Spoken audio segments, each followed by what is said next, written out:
Hello everyone. You may know me as Asteroidia from Twitter. In fact, you probably will know me from there because this is the only place I'm linking this video. You might remember me from such Twitter sensations as the Corn Berserker and the Adeptus Bananicus. Those aside though, I've just received a rather interesting package that I felt like I might want to share with everyone because it's slightly unusual. So I'm going to do this unboxing video of the Hellblade Chaos Fighter from Forgeworld.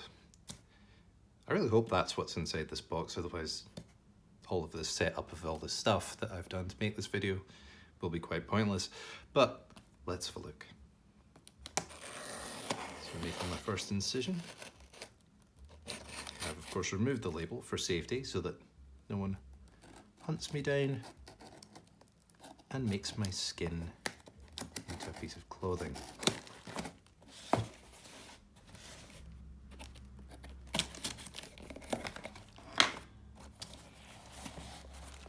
We have this shipping label I'm going to get rid of off camera. Now we have some inflatable things, which naturally we will kill.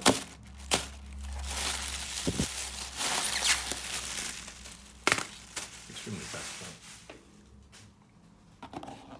Now, in retrospect, I probably could have started with this internal box rather than the external one, and I would have been sure what was inside it. But what can I say? I like to live dangerously. Okay, so here we have the Hellblade in all of its unassembled resiny glory. So I'm going to do a couple of videos on this. The first one obviously is just the unpackaging of the kit, but when I get to the assembly stage, I have heard that this is an older kit, so I don't know if there may be going to be some issues. I've heard that some of the older Forgeworld stuff, you can get bubbles in the resin, you know, the occasional flaw, but so I think what I'll do is I'll do this video as the unboxing of the parts. I'll lay everything out so you can see, and then once I've got the parts washed and cleaned up, I'll see how it goes together and then maybe do another video there, and again when I paint it. So without further ado, let's see what's in the box. There's quite a lot in the box, as it turns out. Okay, so that is. So we have, I've ordered stuff from Forgeworld before, but it's mostly been like combi bolters and heads and weapons and stuff, including these rather nice Corn chain axes, which are now for some reason discontinued.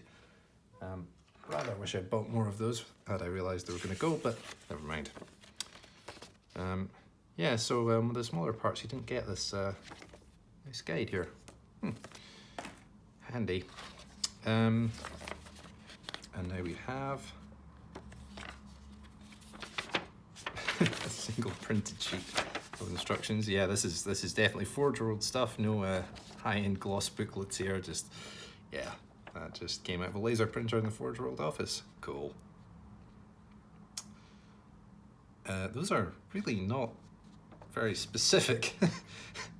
I feel like there are probably more bits than this kind of describes here, but okay, we'll give it a go. Got a nice base for this here. Flying stand, which whichever way that goes around, we'll work that out. And then we have this packet of bits here. And assume, oh, okay.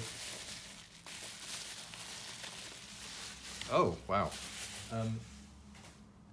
Yeah, so this is in a lot less pieces than I thought it was going to be. I kind of assumed that these, I guess I'm thinking in terms of the plastic kits, because I assumed that these would be separate panels that you would glue one on top of the other, but yeah, so that is quite bent. Yeah, I know you can fix that with a bit of hot water, but I'm going to have to be quite careful with that, because that, I don't know how well this is showing up on camera, but yeah, that has quite an angle to it. But it's okay. We can deal with that. As far as flaws in the resin, there's a bit of texture, but I think that's just that kind of oily residue that you get with Forgeworld stuff. Got a little bit of flash in the end here, but ooh, this engine block. Although I think, yeah, there are parts that go over that. So let's look at what's in the bag. Oh god, I'm gonna have to cut windows out of that. Ooh, that's gonna be interesting. We'll see how that goes. I'll put that back in the bag so we don't lose it. So we have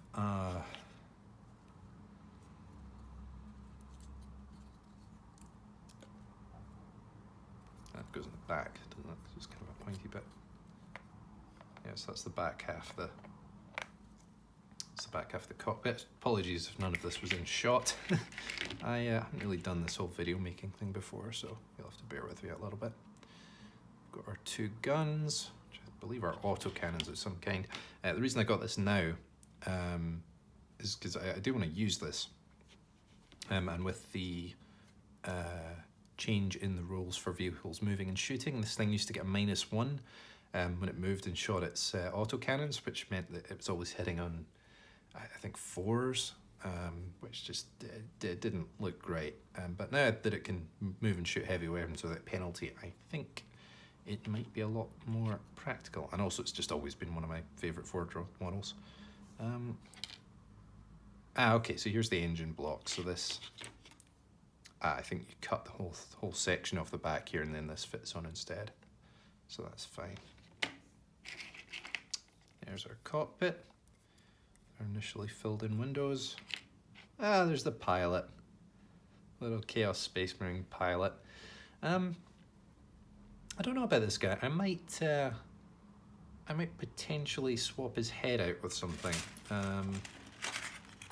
Now I've got got a tray of recently used bits in here.